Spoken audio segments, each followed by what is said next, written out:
If you talk to yourself, watch this. A person alone in their kitchen on a Tuesday morning. The coffee is brewing, the house is quiet, and under their breath they are narrating everything they do. Keys, wallet, phone. Okay, let's go. Nobody is listening. Nobody is meant to hear. But the words keep coming anyway, a quiet, steady stream of self-directed commentary that has been running for as long as they can remember.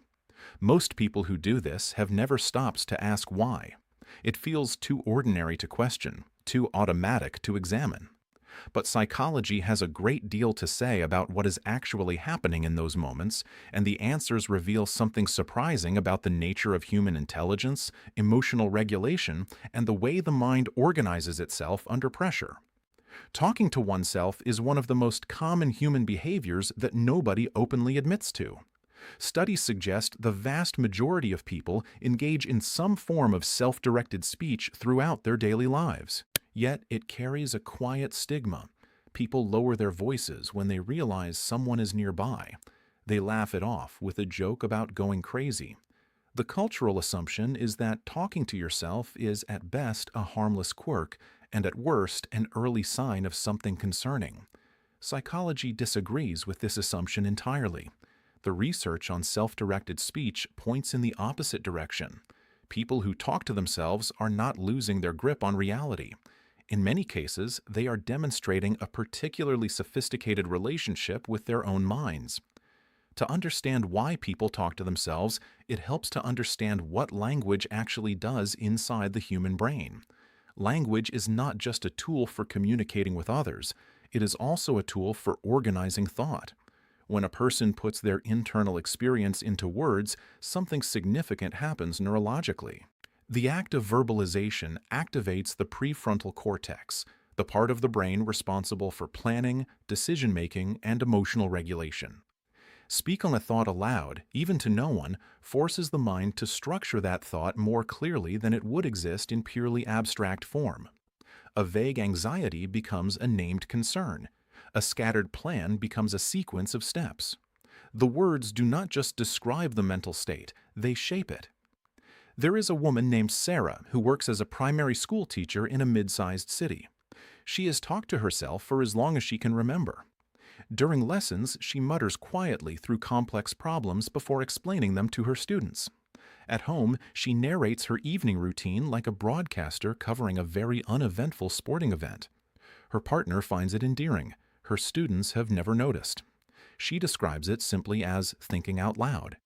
What Sarah is doing has a name in developmental psychology. It is called private speech, a concept first studied in depth by the Soviet psychologist Lev Vygotsky in the early 20th century. Vygotsky observed that young children talk aloud constantly while solving problems and navigating challenges.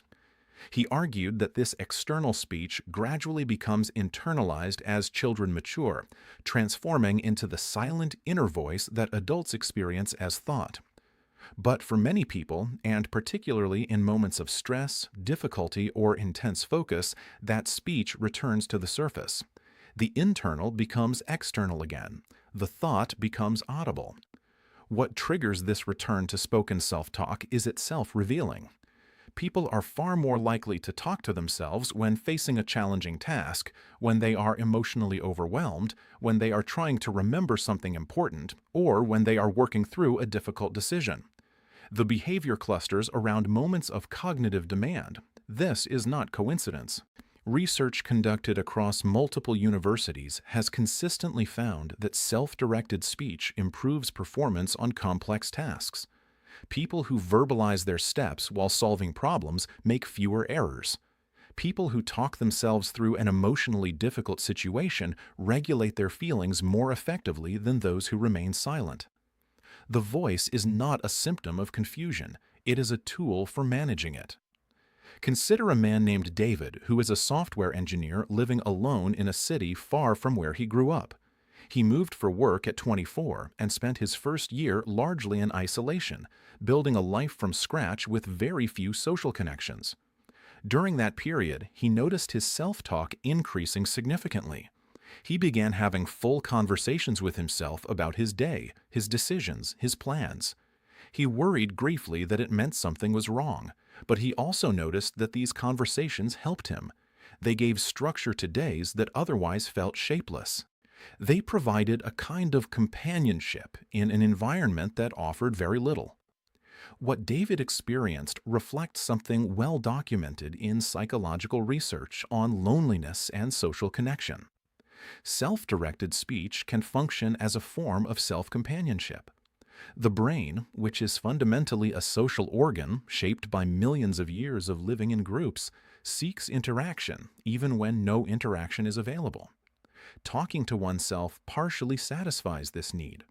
It is not a replacement for genuine human connection, but it is a genuine form of self-regulation that keeps the social architecture of the mind active.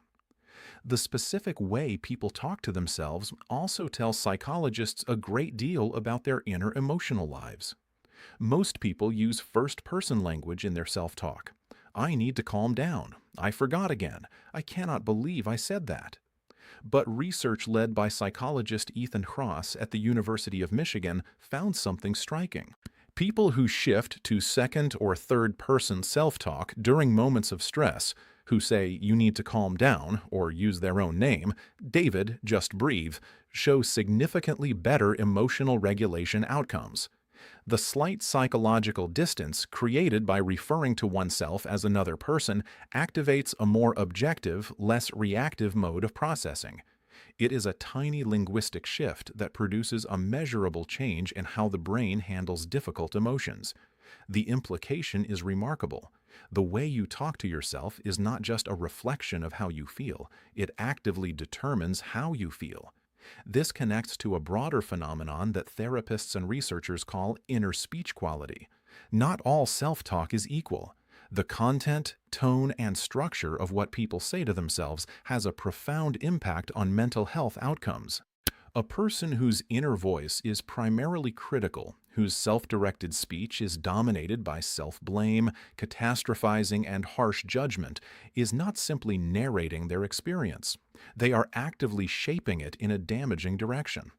Cognitive behavioral therapy, one of the most extensively researched psychological treatments available, is built in large part on identifying and restructuring these harmful patterns of self-directed thought. What a person says to themselves in the privacy of their own mind or their own kitchen matters enormously. The social dimension of self-talk is fascinating in its own right. People who talk to themselves in public occupy an interesting psychological space. There is a moment, familiar to almost everyone, of suddenly becoming aware that you have been muttering aloud in a supermarket aisle or on a quiet street. The immediate response is usually embarrassment, a quick glance around to check who noticed, a sudden silence. This reaction is telling. It reveals that self-talk exists in a borderland between private and social behavior. It follows internal logic but has external form. It is intimate but audible. When the social audience becomes real rather than imaginary, the behavior feels exposed in a way that generates genuine discomfort. Yet the same people who feel embarrassed in the supermarket continue talking to themselves in the car, in the shower, in the early morning kitchen. Because the function it serves is real, and the need it meets does not disappear just because someone is watching. Athletes represent a particularly well-studied population when it comes to intentional self-talk. Sports psychologists have spent decades investigating how internal dialogue affects performance under pressure. The research is consistent and substantial. Athletes who use structured positive self-talk, specific, task-focused phrases directed at themselves during competition, perform measurably better than those who rely on general motivation or say nothing at all. The phrases that work best are not vague affirmations, they are precise instructions. Keep your elbow up, watch the ball, drive through. The voice acts as a coach that travels everywhere, one that understands the situation from the inside and can intervene at exactly the right moment. Elite athletes do not stumble into self-talk accidentally. They develop it deliberately as a performance tool. There is also a creative dimension that often goes unrecognized.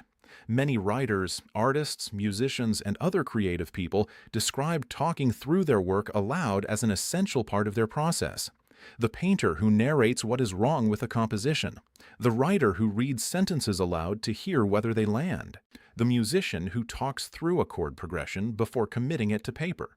In each case, the externalization of internal thought creates a kind of feedback loop. The person becomes simultaneously the producer and the audience of their own ideas.